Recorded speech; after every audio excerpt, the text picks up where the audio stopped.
Otsailaren amaieran, ibilbide profesional eta bizitza istorio desberdinak zituzten 4 emakume elkartu genituen. Feminismoari eta martxoaren 8ari buruz hitz egiteko helburu bakarrarekin. Gogoeta horietatik bideo hau atera da. Deialdiak egingo dira, mugimendu feministatik. Irudi egingo diela, ez? Nik uste dut gainera logikoa dela azkenean, ez? Mandatzen badituzu segurtasun neurriak, zergatik ez araterako aldarrikatzera urtero aldarrikatzen duguna, ez? Badirudi batzuk interesa daukatela hori ez gertatzeko eta ari direla aitzakia bilatzen, baina nik uste dut egokia dela. Covidak ekarri gaituena edo erakutsi diguna, jakin bagenekiela, ez? Izan da zaintza lanen krisia, ez?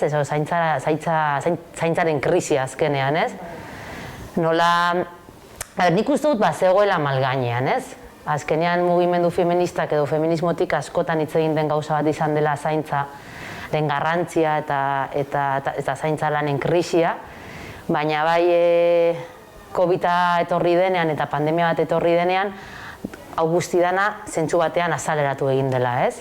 Era bat, ikusi da, bai, zerbait bagenekiena, ez? Zaintzan lan egiten duten emakumeen egoera zenolako da, ze zaila da, ze prekarietasunean bizi diren, ze arazoa dituzten aurrera egiteko, ze arazoa dituzten ere bere lan baldintzak aldarrikatzeko, ez? Eskatzen dituztenean hobekuntzak, ze arazoa dituzten hori aldarrikatzeko, ez? Ezkenean zen lan bat nolabait izkutuan zegonan ikuste dut. Ez hitzaiola garrantzirik ematen, baina Covid-19 iritsi da, zaintza ahalik eta gehien beharrezkoa bilakatu da, eta momentu horretan azaleratu da zaintzan ibiltzen diren emakumeen egoera zein dan, ez?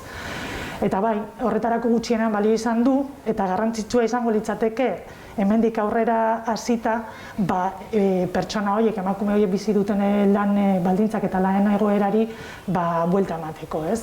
Konturatu gara, edo azaleratu da arazo badagola, guazen orain baliabidea jartzea egoera horreri buelta emateko nolabait. Azkenean zaintza lan hitz egiten dugunean, ikusten dugu beti aur edo nagusia den jendea, zaindu behar duguna. Baina gure bizitzako edozein momentutan, zaurtasun egoera batean egon gaitezke, bai fisikoki, kognitiboki, emozionalki, eta horrek zaintza behar du, ez? Gure artean zaintzea, errespetatzea, albeko pertsona zaintzea, eta nik uste dut hori daukala ere, zentzu batean, osasun emozionala eta mentalarekin zerikusi asko. Ez dakit, Nik nire aldetik ikusi dituz zenbait ikerketa, ez? Erakutsi dutenak Covid-19 pandemia dela eta, zuk esaten dezuna, ez? Osasun emozional hori erabat apurtua geratu dela zenbait arlotan, ez? Bai familiatan, emakumeetan batez, ez? Emakumeek pisu guztiara mandute zaintzarena, etxea aurrera ateratzearena, eta gainera beste kasu batzuetan ere lan profesional handia aurrera eman behar izan dute oso egoera berezietan. Jornada bikoitza ezaten dana azkenean. Etxean edukita eta batez ere konfinamendu garaian, ez? Eta badaude ikerketak esaten dutenak, ez? Hori, osasun emozionala eta osasun psikikoa oso minduta geratu dela da gero, ez? Eta nik uste dut honek ere izan behar duela inflexio puntua, zuk esaten dezun bezala, gure arteko zaintzari garrantzia emateko, ez? Pentsatzeko, pertsona hau etxean dago, bakarrik, lanean, umeekin, nola lagundu aldiot. Edo nire bizi laguna gaizki dago, ezin datera erosketak egitea, nola lagundu aldiot. Ez bakarrik konfinamendu momentu batean, baizik eta eguneroko bizitzan ere, ez? Batagolako jende asko oso bakarrik sentitzen da. Eta nik uste hor baliabideak jarri behar ditugula, eta elkartasun sareen bitartez, saiatu behar galela mota honetako egoerak ez egotea nolabait.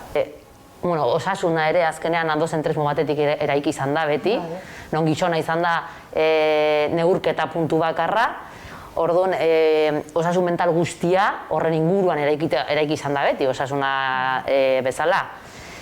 Eta ze garrantzitsua den hori buelta emotea, ez? Azkenean nik uste dut krisi sozial honetatik oso kaltetuak irtengo garela, zentzu bai ekonomikoan, bai emozionalean edo, eta hori kabida eman behar zaio emakumearen ikuspuntea lantzeari eta balio izateari. Nik uste hori, egoera honetan bizi direla momentuak pertsona askorentzako oso gogorrak izan direnak, ez? Eta emakumeen ikuspuntutik esaten dut. Esan bezala leheno, badaude emakumeak beraien karrera profesionala dakatela, ez? Eta karrera profesional hori jarraitzeko, zuk esaten duzun bezala lan bikoitza egin behar izan dute. Lanean egon dira etxean, bere lan profesionalari egokitzen zaio lana burutzen, baina aldi berian, zaindu behar izan dituzte, umeak edo bere nagusiak, ez? Eta hori nik uste dut karga psikologiko oso handia jarri diela motxilan, ez? Eta nik uste dut karga horrekin jarraitzen dutela gaur egun ere, eta denbora beharko dela egoera horreri nolabait buelta emateko, ez? Nik uste dut konfinamenduak ere gauza asko azaleratu ditula, ez? Nik leheno esaten nizun, ez? Gu bizi garen ekosisteman gizonezkoak privilegiatua dira. Eta konfinamenduan aurretik privilegio bat etzana, zela erosketak egitera joatea, konfinamenduan privilegio bat bilakatu zen, ez? Azken finean, salako momentu bakarra zeinean zu etxetik atera zintezkeen. Eta bat batean, jarduera hori emakumeak egitetik gizonezkoak egitea pasa zen. Zergatik privilegio bat zalako, eta momentu horretan gizonezkoek privilegio hori bere ganatu zuten, eta hasi ziren erosketak egitera. Naiz eta zaintzalanen parte izan. Hori da. Ze privilegio baten barruan sartzen zen. Orduan kontua da, zaintzalanak gizarte honetan ez daukatela balorik. Ez dakate. Hori da, bueno, gakoa edo hori izan litzateke gakoren bat, ez? Azkenian, zaintzalanak dano konturatuko bagina, zein garrantzitsua den, gure arteko zaintza bermatzea. Azkenean interkonektatua gaude eta gizarteak gure arteko harremanetatik sortzen denean, konturatuko bagina zein garrantzitsua den hori, orduan zaintzari behar lukeen balioa emango zitzaioken. Berdinduko nuke soldatapeko zaintza, eta soldatagabeko zaintza, ez? Une oro egon gara hitz egiten, gutxi gorara soldatagabeko zaintzari buruz, ez? Egiten duguna gure familiarra direlako, gure laguna direlako, edo dena delako batik, ez? Baina baita ere, soldapeko zaintza zeinan gehiengoa emakumeak dien, hor ere ikusi dugu gabezi bat dagoela. Ikusi dugu adibidez, nagusien residentziatan zenolako egoeretan lan egiten duten bertan dauden emakumeak, ez? Eta hori ere zaintzarloa da, gainera soldapekoa, eta oso baldintza traketzetan lan egin behar izan dute COVID baino lehen, COVID-an zehar, eta COVID eta gero, ez? Orduan hori ere, garrantzia eman beharko genioke. Bai, ze gertatzen da, berdina, azkenean emakumeak gaudela jardun horiek egiten, ez zaiola garrantzirik emoten, eta orduan ez daukala errekonozimendurik zentzuk produktiboan, ez?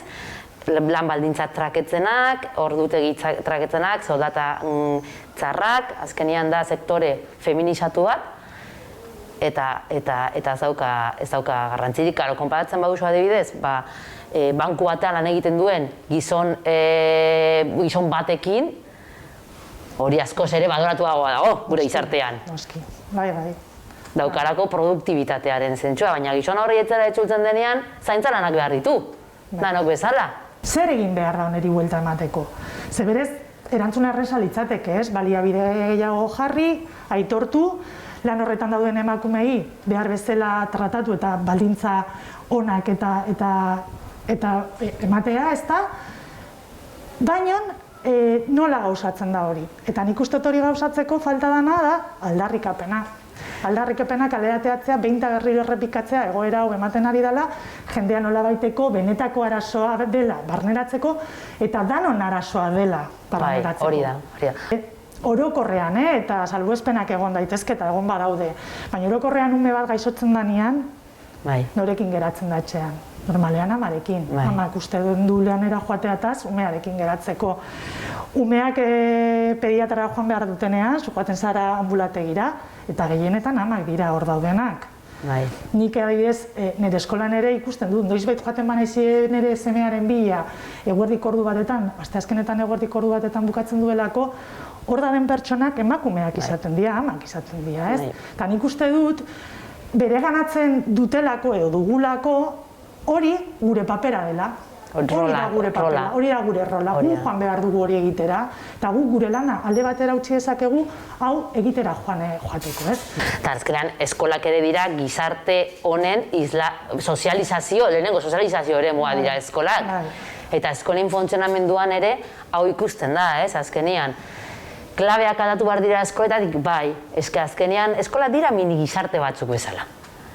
Azkenean, banauta dauden, ikasten diren gauzak, ze papera daukagu emakumeak eskoletan, espazioak nola banatzen diren eskoletan. Daude eskolak, adibidez nire semearen eskolan aurrera pausoak eman dute patioen banaketa nolabait aldatzeko, Leheno zeukaten patio guztia zen futbol zelai bat, orduan horrea joaten ziren umeak normalean mutilak zirenak, futbolea jolaztea, eta orduan emakumeak patxoko batean elkartzen ziren, Eta momentu batetik aurrera erabaki zuten hori ezin zuela horrela izan, Nolabaiteko berdintasuna bilatu behar zala patio horretan, eta patio hori denok erabili behar zutela modu ekitatibo batian, Eta erabaki zuten baloiak debekatzea.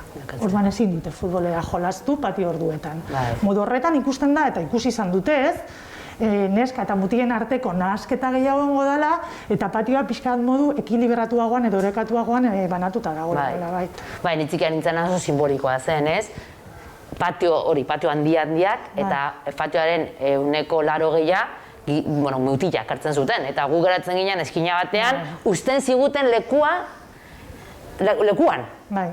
Ez genukan leku propio horik, zen lo que te dejaban, horrekin geratzen zinan. Eta oso simbolikoa da, azkenean, zera gizartearen eredu bat da. Eta esanguratsua da ere, pentsatzea, futbolera jolastera dijoaztenak bakarrik mutila zirela. Eta gaur egun ere gertatzen da, Zukoaten zara eskola batera, eta futbolera jolasten ari den gehiengoa mutila dira. Orduan horrekin jarraitzen du, orain dela 20 urte horrela esan, baina gaur egun ere horrela izaten jarraitzen du. Orduan horretan ez dugu aurreratu, ez da kutsu bat ez, ez da pixka bat ez da ikaragarria. Bai, bidean gaude oraindik, bidean gaude. Bai.